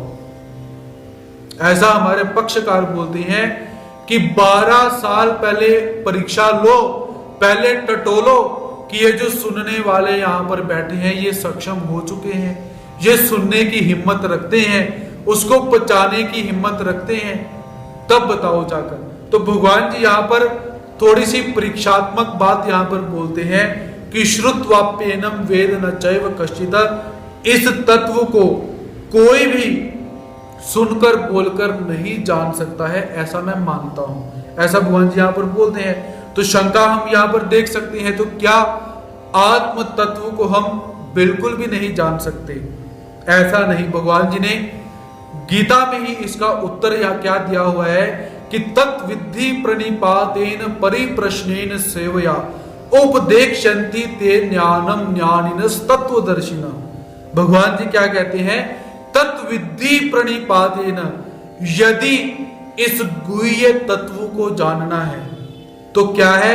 प्रणिपातेन, तत्विद्धि प्रणिपातेन, प्रणिपात अर्थात हाथों को जोड़कर, नम्र वृत्ति से झुककर, परिप्रश्नेन सेवया, सेवा करके अपने गुरु के पास जाकर प्रश्न करो। उपदेक्षन्ति ते ज्ञानम, फिर जब वो उपदेश करेंगे, ज्ञानिनस् तत्वदर्शिना, तत्वों को देखने वाले गुरुजन, तब जाकर आप इस तत्व को जान सकते हो, समझ सकते हो। लेकिन बात अक्सर क्या होती है कि हम पहले तो गुरुओं को हम गुरु समझते ही नहीं। जब किसी को पूछो कि क्या तुमने गुरु धारण करा, तो क्या कहते कि हम अभी तक गुरु को ढूंढ रहे हैं। मतलब तुम शिष्य बन चुके हो, गुरु को ढूंढ रहे हो, गुरु है ही नहीं। अर्थात जब हमारी गुरु बुद्धि नहीं आएगी, हम अपने गुरुओं को अपना फ्रेंड मानेंगे, अपना मित्र मानेंगे, भाई मानेंगे, पुत्र मानेंगे या कुछ भी मानते रहेंगे, जब तक गुरु बुद्धि नहीं आएगी, ज्ञान आप नहीं समझ सकते। क्योंकि अर्जुन भगवान श्री कृष्ण महाराज जी को क्या मानता है? सखा, मित्र। लेकिन जब देखा कि सखा मित्र तो बहुत बड़ी बड़ी बातें करता है, बड़ी बड़ी बातें करता है कि शोक नहीं करना चाहिए, देह ऐसा होता है, देही ऐसा होता है, तो अर्जुन क्या कहता है? शिष्यस्तेहम शाधि माम त्वाम प्रपन्नम, हमारा तुम्हारा जो भी रिश्ता रहा हो, सारथी का रिश्ता रहा हो, मित्र का रिश्ता रहा हो, तुम मेरी बुआ के लड़के लगते हो या मैं तुम्हारी बुआ का जो भी है, जो भी रिश्ता उनका लगता है, तो उन सभी रिश्तों को छोड़ो, आज नया रिश्ता मैं जोड़ता हूं। वो क्या है कि शिष्यस्तेहम, मैं आज से आपका शिष्य बनता हूं। तो यहां पर इस पद का, इस शंका का तोड़ यहीं पर है। भगवान जी ने क्या कहा कि श्रुत्वाप्येनम, इसको सुनकर भी कोई नहीं जान सकता। कोई अर्थात जिसने गुरु धारण नहीं किया, जिसने गुरु धारण कर लिया हुआ है, तत्विद्धि प्रणिपातेन परिप्रश्नेन सेवया उपदेक्षन्ति ते ज्ञानम ज्ञानिनस् तत्वदर्शिना, जिसने किसी भी तत्वदर्शी गुरु को सभी रिश्तों से अलग करके, सिद्धांत याद रखिए, कहीं ना कहीं निर्बलता कहां पर आती है? जब हम अपने गुरुजनों से अपने संबंधों को स्थापित कर लेते हैं। जब हम अपने गुरुजनों से संबंधों को स्थापित करते हैं तो गुरु भाव समाप्त हो जाता है। गुरु अर्थात गुरुत्व, गुरुत्व अर्थात भारी बना, आकर्षण नहीं, भारी बना। जब कभी कभी गुरु को लगता है कि हमें ही झुकना चाहिए, तब उस गुरु का गुरुत्व समाप्त हो गया, और जब गुरुत्व समाप्त हो गया तो शिष्यत्व भी समाप्त हो गया। क्योंकि पिता तभी होगा जब पुत्र होगा, और पुत्र तभी होगा जब कोई पिता होगा। क्योंकि संबंध कैसा है? अन्यो अन्य, एक के साथ दूसरा जुड़ा हुआ है। देखिए संबंध की सारी बात यहां पर आती है। जब तक गुरु शिष्य संबंध नहीं बनता, तब तक आप ब्रह्म विद्या शास्त्रों को बिल्कुल सुन नहीं सकते। जिससे मर्जी सुन लीजिए आप जाकर। आप बड़े बड़े जो प्रवचनकार आप सुनते हो, आप उनकी व्याख्यान करते हो, स्तुतियां करते हो कि वो प्रवचनकार ऐसे हैं, सुनिए। लेकिन जब तक वो तत्वदर्शी भी नहीं बनते, जब आप शिष्य नहीं बनते, वो उस गुरु को आप गुरु नहीं बनाते, तब तक आप किसी को भी सुनते रहिए। आपके अंदर जो ज्ञान का बीज है वो कभी अंकुरित नहीं होगा। गुरु का काम क्या है? शिष्य रूपी भूमि के अंदर ज्ञान रूपी बीज को स्थापित करना। लेकिन जब तक वो भूमि ही बंजर रहेगी, जब तक वो भूमि कैसी है, अपने आप को योग्य नहीं बनाएगी, अपने अंदर क्षमता को धारण नहीं करेगी, वो गुरु उस बीज को क्या करेगा? वो बीज उस भूमि के अंदर जाकर क्या करेगा? अर्थात बीज तो डाला हमने बहुत बड़ा, लेकिन वो भूमि ही अगर अक्षम में रह जाएगी, उसके अंदर गुणवत्ता नहीं रहेगी, तो वो बीज कभी भी अंकुरित नहीं हो सकता। इसीलिए इस शंका का निवारण यहां पर क्या किया गया हुआ है कि श्रद्धा रखो गुरु के ऊपर, ना कि भाई के ऊपर, ना ही बेटे के ऊपर, और ना ही पिता के ऊपर, गुरु के ऊपर। और कैसे? जो ज्ञान को बताने वाले गुरु हैं, ऐसे तत्वदर्शी भी गुरुओं के ऊपर श्रद्धा रखकर उनके गुरुत्व को कायम रखते हुए फिर ज्ञान को सुनो। फिर आपको क्या होगा, ये सारे के सारे कॉन्सेप्ट कैसे हैं, ये क्लियर हो जाएंगे। कैसे? ये जो ब्रह्म विद्या शास्त्र है, इस शास्त्र को आप अगर बोलोगे कि हम समझ ही नहीं सकते, तो आप कभी समझ नहीं पाओगे। अगर आप बोलोगे कि हाँ हमें समझना चाहिए, तो मैं अक्सर एक बात निवेदन करता हूं कि इस ज्ञान को कैसे है, जैसे हम किसी एक अपने जीवन के अंदर घटित घटना को याद रखते हैं। मान लीजिए जिन सबकी शादी हो चुकी है, तो उन्हें या जिसे कोई बहुत बड़ा सम्मान मिला हुआ है, जैसे मान लीजिए कोई एक विद्यार्थी को डिग्री मिलने वाली है और कन्वोकेशन, उसका जो कार्यक्रम है दीक्षांत समारोह, जिसके अंदर काला कोट डलाया जाता है, टोपी डलाई जाती है, अर्थात उस विद्यार्थी को सम्मानित करने के लिए दीक्षांत समारोह, वो कन्वोकेशन जो है वो रखी गई है। तो वहां पर विद्यार्थी गया, उसको सम्मान प्रदान हुआ, विद्यार्थी वापिस आया। तो जब जब विद्यार्थी अपने जीवन के उस प्रसंग को याद करता है, उसको आराम से वो याद कर सकता है, उसे प्रसन्नता होती है। तो मैं भी आपसे यही निवेदन करूंगा, ये जो भी आप सुनते हो, इसे क्या है, आराम से बैठकर इमेजिन करो और इसे याद करने का प्रयास करो कि ऐसे ऐसे हुआ था, ऐसे ऐसे हो सकता है। तो ये ज्ञान कैसे है, आपको वैसे ही याद में आएगा जैसे आपको अपने जीवन में घटित घटनाएं याद आती हैं। कोई भी घटना हो, आपको अपने जीवन की, बचपन की कोई बात पूछ लो, आपको याद आ जाएगी। आपको पूछना नहीं पड़ेगा कि यार याद नहीं आ रहा ना। आप अगर स्मरण करते हो, बार बार याद करते हो, क्योंकि बार बार जिस बात को याद किया जाता है वो पक्की हो जाती है, फिक्स हो जाती है। वैसे ही ये तत्व कैसे हैं, इन तत्वों को जब मनन करोगे, बार बार याद करोगे, तो क्या है, आपको ऐसे लगेगा कि हमारी जिंदगी की एक घटना चल रही है। ये ब्रह्म विद्या शास्त्र क्या है, हमारी जिंदगी का एक अंग है। तो अंग को हम कभी भुला नहीं पाते। क्या कभी हम भूलते कि मेरा हाथ है कि नहीं? भूल गए कभी? कभी नहीं भूलते। चाहे ध्यान हो चाहे ध्यान ना हो, हम नहीं भूलेंगे, याद हमारे पास है। ऐसे ही इस ज्ञान को अपने जीवन का अंग बनाओ। और अंग कैसे बनेगा? जब हम अपना जीवन इस शास्त्र को प्रदान करेंगे। तो भगवान जी ने क्या बोला हुआ है कि देखिए, बात वहीं पर आकर घूमती है कि बाल अवस्था के अंदर संन्यास लेना चाहिए कि गृहस्थ आश्रम करके संन्यास लेना चाहिए। क्योंकि घूम के क्या है, कुछ कॉन्सेप्ट कहां से कहां जाकर जुड़ेंगे, वो परमात्मा ही जुड़ाते हैं। तो मेरा यहाँ पर एक स्वतंत्र विचार जो अभी उद्भव हुआ, उसे मैं आपको बताने का प्रयास करूंगा। तो देखिए भगवान जी क्या कहते हैं, जेची अवसर विषया तेची ब्रह्म विद्ये। भगवान श्री चक्रधर स्वामी जी क्या कहते हैं, यदि ब्रह्म विद्या शास्त्र को अच्छी तरह से प्राप्त करना है, पारंगत होना है, तो क्या है, जेची अवसर विषया। जो समय विषय भोग को भोगने का समय है, वो समय ब्रह्म विद्या शास्त्र को प्रदान करो। अर्थात भगवान जी बाल अवस्था का, ब्रह्मचर्य अवस्था का यहाँ पर जो अनुमोदन है वो करते हैं। भगवान जी यहाँ पर ये नहीं बोलते कि पहले गृहस्थ आश्रम कर लो, बाल बच्चे की शादी कर लो, फिर आकर ब्रह्म विद्या को हाथ से पकड़ना। भगवान जी कहते हैं बिल्कुल नहीं, जेची अवसर विषया तो जी ब्रह्म विद्या। अर्थात जैसा आप विषय व्यवहारों के अंदर आप गुंथ चुके हुए हो, हमारे पास कॉन्सेप्ट बहुत सारे हैं समझाने के लिए, लेकिन कभी कभी कुछ मर्यादाएं हमें लानी पड़ती है। थोड़ा सा आपको मैं अनुभव दे सकता हूं। अनुभव कैसे कि विषय की अवस्था कैसी होती है, चेतन विषय की अवस्था, उस अवस्था के अंदर अभिमान स्वाभिमान बिल्कुल समाप्त हो जाता है।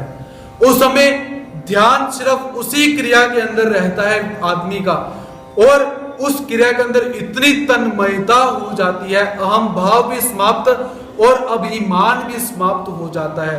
परमात्मा वही चाहते हैं कि ऐसी शून्यता आपकी जब ब्रह्म विद्या में और परमात्मा में हो जाएगी, जैसी विषय के अंदर रहती है, जिन्होंने विषयों का उपभोग लिया हुआ है, और प्रत्येक व्यक्ति ने विषय का उपभोग लिया हुआ है, क्योंकि विकार कैसा है, प्रत्येक व्यक्ति को उसका अनुभव रहता है। विकार हा अनुभव जन्य, प्रत्येक व्यक्ति को विकार का अनुभव रहता है। जैसे उस स्थिति के अंदर व्यक्ति भूल जाता है कि मैं कौन हूं, ऐसी तन्मयता उसके अंदर आ जाती है। जेची अवसर विषया तोचि ब्रह्म विद्या, परमात्मा यही कहते हैं कि अगर ऐसी स्थिति ब्रह्म विद्या के अंदर उत्पन्न हो जाए, परमात्मा के तत्व के अंदर उत्पन्न हो जाए, तो परमात्मा का तत्व कैसा है, पानी की तरह याद हो जाएगा। कोई भी आपसे प्रश्न करे, आप वहां पर ये नहीं बोलोगे ये तो हमने पढ़ा नहीं था, जो नहीं पढ़ा वो भी आपको याद आएगा। ऐसे ब्रह्म विद्या का दूसरा, जेची अवसर विषया तोचि ब्रह्म विद्या, जैसे विषय की क्रिया एकांत के अंदर होती है, वैसे ही ब्रह्म विद्या को एकांत चाहिए। आप बोलोगे कि यहाँ पर ढोल नगारे बजते हो, बड़ा सा साउंड सिस्टम लगा हुआ हो, बीच में भजन चलते हो, तो आपको ब्रह्म विद्या बताया जाए? बिल्कुल नहीं। वो आपके ज्ञान के लिए, आपके जो दूसरा ज्ञान है, आपके जीवन का ज्ञान है, वो देने के लिए वो चले, बीच में ढोल नगारे चलते हो, म्यूजिक चलता हो, अच्छी बात है। लेकिन जो परम तत्व का सिद्धांत है, उसके लिए भगवान जी क्या कहते हैं, जेची अवसर विषया तोचि ब्रह्म विद्या। जैसे विषय की क्रिया एकांत के अंदर होती है, वैसे ही ब्रह्म विद्या कैसे है, एकांत चाहिए उसे, पूरा एकांत, तब जाकर ये शास्त्र आपको प्राप्त हो जाएगा।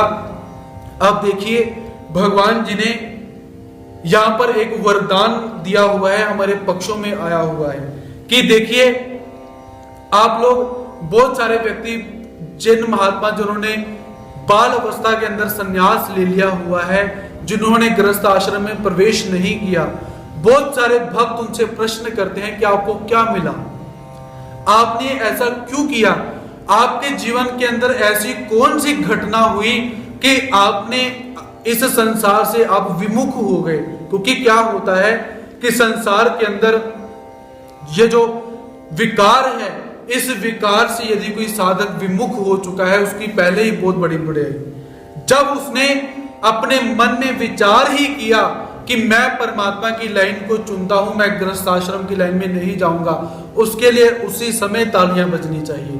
बाद में उसने क्या किया, बात की बात, पहला ये जो डिसीजन था, क्योंकि डिसीजन ही महत्व का रहता है, जैसा डिसीजन अर्जुन ने लिया था कि भगवान को मांग लिया था, नारायणी सेना को नहीं मांगा था, वैसा डिसीजन, हमारा निर्णय वहां पर महत्व का रहता है। लोग पूछते भाई क्या आपको क्या मिला, ऐसी एक चीज को, ऐसे तत्व को छोड़कर आप किस चीज की खोज में निकले हुए हो, वो चीज क्या है। हमारे पक्ष में एक पक्ष आया हुआ है कि इंद्रियाचा वाहो पड़ लिया विसर ना पड़े। वो परमात्मा उस साधक को क्या प्रदान करते हैं, जिसने अपना जीवन इस ब्रह्म विद्या शास्त्र को दे दिया हुआ है, अपना जीवन परमात्मा को दे दिया हुआ है। इंद्रियाचा वाहो ही सरल्या, अर्थात ये जो इंद्रियां हैं, ये इंद्रियां बिल्कुल ढलमल हो चुकी हैं, हाथों ने काम करना बंद कर दिया, दांत गिर चुके हैं, आंखों से दिखाई नहीं देता, और दिमाग में से याद करने की शक्ति, आप लोगों ने बूढ़ों को देखा होगा, जो गृहस्थ आश्रम में बूढ़े होते हैं, इनमें भी भेद हमें प्राप्त होते हैं। जो बाल ब्रह्मचारी बूढ़े होंगे वो अलग तरह के होंगे, जो गृहस्थ आश्रमी बूढ़े होंगे वो अलग तरह के। तो जो गृहस्थ आश्रमी वृद्ध होते हैं, उनकी अंतिम समय क्या अवस्था क्या होती है, विस्मृति, भूल जाते हैं। यदि वो 99 साल के अंदर पहुंच चुके हैं, वो अंतिम समय में विस्मृति हो जाए कि मैं कौन हूं, ये कौन है, तुम कौन हो। हम लोग जाके बोलते हैं ना कि आवाज से, जोर से आवाज मारते हैं कि चाई जी देखो आपका लड़का आया, मैं आपका पुत्र। अच्छा, ऐसी स्थिति। और परमात्मा जो ब्रह्मचारी साधक है, उसके विषय में क्या कहते हैं कि ऐसी स्थिति के अंदर भी ब्रह्म विद्या के तत्व याद रहेंगे। अगर इस एक वचन को ध्यान में रखा कि विषय जैसा है वैसा ब्रह्म विद्या है, आप 100 साल के भी पहुंच जाओगे, आपको ब्रह्म विद्या के तत्व कभी नहीं भूलेंगे। अपने नाम को तो छोड़ दो, सगे संबंधियों को तो छोड़ दो, ये तत्व भी कभी नहीं भूलते। अपने जीवन का एक अनुभव सुनाकर समाप्त करता हूं। ज्ञान को सुनने का एक शौक जो था मेरा, वो कैसा था कि कपूरथला के अंदर जब मैं बाल अवस्था के अंदर गुरुजी के पास आया करता था, तो उस समय क्या है, गुरुजी को जब किसी कार्यक्रम में जाने के लिए बाहर गुरुजी जाते थे, तो मंदिर में कोई जो महात्मा जन नहीं थे, सब चले जाते थे, तो गुरुजी मुझे रखकर चले जाते थे एज ए सिक्योरिटी गार्ड। हमारी starting as a security guard से हुई।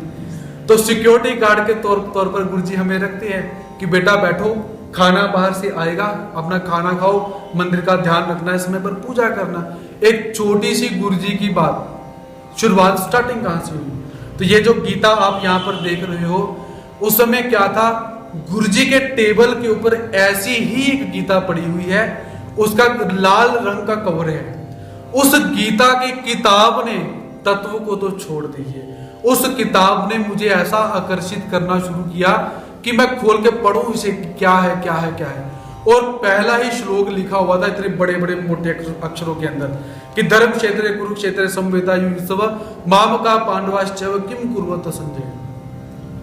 अब श्लोक को देखा, उस श्लोक ने ऐसा प्रभाव डाला कि बैठकर रट्टा मारना शुरू किया, जो का त्यों। ना गुरुजी ने कहा कि ब्रह्म विद्या पढ़ो, ना किसी ने कहा। 1-2 घंटे के अंदर उस श्लोक को रट्टा मार के पानी कर लिया पूरा। और अंदर से इतनी प्रसन्नता पैदा हो रही है, पता नहीं कि कितने करोड़ों की एक लॉटरी लग गई हो। मुझे उस समय की अवस्था को मैं जब याद करता हूं कि वो एक गीता का एक श्लोक, वो भी भगवान जी के मुख से नहीं निकला हुआ, धृतराष्ट्र बोल रहा है अभी, उस श्लोक ने मुझे उस समय ऐसी एक प्रसन्नता प्रदान करी कि जितनी प्रसन्नता किसी को लाखों की लॉटरी लगने के बाद भी ना हुई हो। वो खुशी, वो ज्ञान का प्रभाव स्टार्टिंग शुरू हुई। और ज्ञान का जो अंत भी मैंने, ज्ञान का आरंभ मैंने आपको बताया, आरंभ कैसे है, ज्ञान का अंत भी मैं आपको बताता हूं। मानव आश्रम शिक्षण संस्था वंबोरी के अंदर हमारे जगरावा के जो बाबा जी हैं, परम पूज्य परमादरणीय प्रातस्मरणीय श्रद्धेय श्री कृष्ण राज पाथरीकर बाबा जी, जिनको आप पूज्य महात्मा श्री हंस राज जी के नाम से आप जानते हो, तो इनका मेरे जीवन के अंदर एक बहुत अच्छा रोल रहा हुआ है। इन्होंने मुझे धक्के से वामबोरी में भेजा। आपको संक्षेप में ही बताऊंगा जो बताना चाहता हूं। तो वामबोरी भेजा, किनके साथ भेजा, परम पूज्य परम आदरणीय प्रातस्मरणीय श्रद्धेय श्री सहदेव मुनि दादाजी, जो उस समय संजय अग्रवाल हैं। आज के समय में वामबोरी में बहुत अच्छी पढ़ाई करवाते हैं, हमारे ज्येष्ठ गुरु बंधु हैं, और मेरे जीवन के अंदर उनका भी बहुत सहयोग हमें प्राप्त हुआ है। तो उस समय वो अपने धन संपत्ति को तोड़कर छोड़कर वामबोरी आने के लिए उद्यत हो रहे हैं। माता पिता मान नहीं रहे, गुरुजी मान नहीं रहे। अब मैं नया धीरे धीरे चलना शुरू हुआ हूं मंदिर में। तो अब गुरुजी के साथ जो हमारे पूज्य महात्मा जी सहदेव मुनि दादा जी हैं, उनका वार्तालाप चलता है। गुरुजी मैंने जाना है, गुरुजी कहते नहीं जाना, लाला जी मना करेंगे। मंदिर में भी लाला जी का अमृतसर के मंदिर से बहुत अच्छा संबंध रहा है, आराध्य बाबा जी से भी। तो उन्होंने एक बार क्या है मेरे पास आकर मुझे कहा, कहते वामबोरी जाना है, छुट्टियां पड़ी हैं। मैंने कहा गुरुजी आपको नहीं जाने दे रहे, मेरे को कहां जाने देंगे, आप अपना तो ख्याल करो। वो कहते देख लेंगे तो अपनी बात बोलो। मैंने कहा ठीक है जी, छुट्टियां पड़ी हैं, चलो। तो उस समय जो गुरुजी के पास गए, कहते गुरुजी इसको भी साथ ले जाऊं। गुरुजी कहते मैं तेरे को छुट्टी नहीं दे रहा हूं, इसको साथ में, तो तूने भी नहीं जाना और इसने भी नहीं जाना। बड़ा चलता राजू गोलमाल। फिर एक दिन आए, कहते गुरुजी मैं तो जा रहा हूं, इसको भी साथ में लेके जा रहा हूं। गुरुजी कहते नहीं लेके जाना। अब वो जो हमारे सहदेव मुनि दादाजी थे, जो संजय अग्रवाल है उस समय, उन्होंने क्या कहा, कहते गुरुजी क्या हम लड़कियां छेड़ने जा रहे हैं? शब्द देखिए, क्या हम शराब पीने जा रहे हैं? क्यों मना करते हो हमें? अब गुरुजी ने सुना कि शिष्य जो है अब इनकी चढ़ाई चढ़ने वाली है, तो गुरुजी ने कहा जाओ। अब मुझे उस समय उस छोटे सी अवस्था के अंदर सहदेव मुनि जी ट्रेन में बिठाकर मुझे वंबोरी लेकर गए। कैसे लेकर गए कि 15 दिन के अंदर वापस आ जाएंगे। 15 दिन बीते, 17, 18, 19, 20, 21 महीना, अब टेंशन होनी शुरू हो गई थी। मैं हंसराय महात्मा जी को फोन करूं, मैंने वापस आना है। वो कहते इधर रुकना पड़ेगा, इधर ही रहना पड़ेगा। अब उधर से डंडा दे दिया जी पूरा। स्टार्टिंग देखो कैसे है। तो अब उस समय स्थिति क्या है, मैं जंगलों में जहां पर वो बैठ के पढ़ते हैं, मैं रोता हूं वहां बैठ के कि मुझे घर जाना है, मुझे घर जाना है, मुझे घर जाना है। और उस समय एक छोटी सी लड़की है जिसका नाम है दिशा, दिल्ली की रहने वाली है, वो दोबारा मिली नहीं मुझे। तो अब वो छोटी सी लड़की उस समय वहां पे आई हुई है, वो भी सीढ़ियों पे बैठ जाती है, मैं भी सीढ़ियों पे बैठ जाता हूँ। वो कहती है हमारे ना जाने के लिए 5 दिन रह गए। मैंने कहा मेरे पता नहीं कितने दिन में वापस जाने। अर्थात सुबह बिस्तरा गोल करना और बिस्तरा गोल करके कैलेंडर देखना कि यार अभी 2 महीने के इतने दिन बाकी हैं, और पूरा का पूरा दिन मायूस हो गए। मतलब खुशी नहीं, क्योंकि पहले तो प्यार प्रेम से लाए गए थे, अब तो बंधन वाला काम हो गया। ऊपर से अंबाला निवासी परम पूज्य परम आदरणीय प्रातस्मरणीय श्रद्धेय हमारे विवेक मुनि दादाजी, वो डंडा लेके पकड़ के मेरे को पढ़ाते थे। जितना सूत्र पाठ मुझे याद करवाया उन्होंने करवाया हुआ है। तो और हमारे जो परम पूज्य परम आदरणीय प्रातस्मरणीय श्रद्धेय श्री सात्विक मुनि दादाजी, परम पूज्य परम आदरणीय प्रातस्मरणीय श्रद्धेय श्री रत्नाकर मुनि दादाजी, इन लोगों ने एक पिंजरा बना के मेरे को पकड़ के रखा हुआ था। जाना नहीं है, बिल्कुल नहीं छोड़ेंगे जी। ऊपर से वो कोई लेने के लिए आ नहीं रहा है, करे तो क्या करे। ऐसे वो मेरी एक जिंदगी का समय कि वो समय बहुत मुश्किल से व्यतीत हो रहा है। तो मैं विवेक मुनि जी को बोलता हूँ कि विवेक मुनि जी मैं यहाँ पे नहीं रह सकता। वो कहते तू हंस के रह, रो के रह, तुझे रहना वंबोरी में ही पड़ेगा। आज भागेगा तो कल आना फिर इधर ही पड़ेगा, जो मर्जी कर। और ऊपर से मामा जी की इतनी कृपा रही कृपा क्या कि आज अगर ये जो 2 शब्द हम आपके सामने बोलने के काबिल हुए हैं, वो एक मामा जी का आशीर्वाद। वो आशीर्वाद क्या था, मामा जी कभी भी जो हाल होते हैं जहां पर महात्मा लोग बैठ के निवास करते हैं, वहां पर मामा जी कभी नहीं जाते। कब जाते हैं, जब पविता पर्व होता है।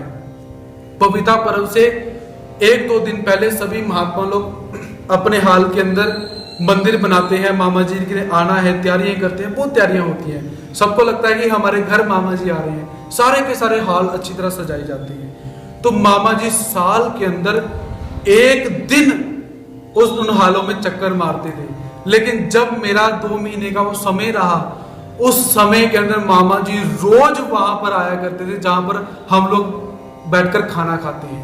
मामा जी ने छतरी उठानी और जाकर जहां पे सब लोग बैठे हुए हैं उस हाल के अंदर रोज आना, और रोज आकर क्या बोलना।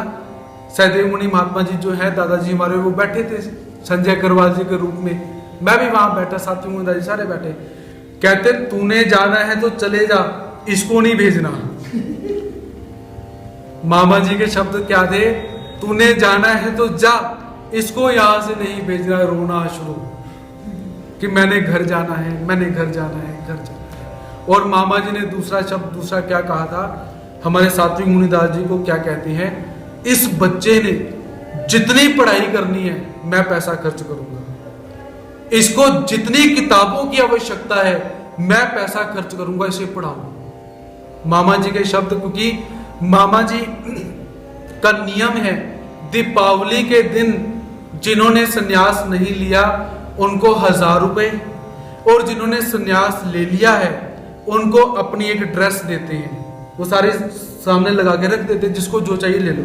ये भी नहीं कि खुद बुलाकर, नहीं, ऐसा नियम।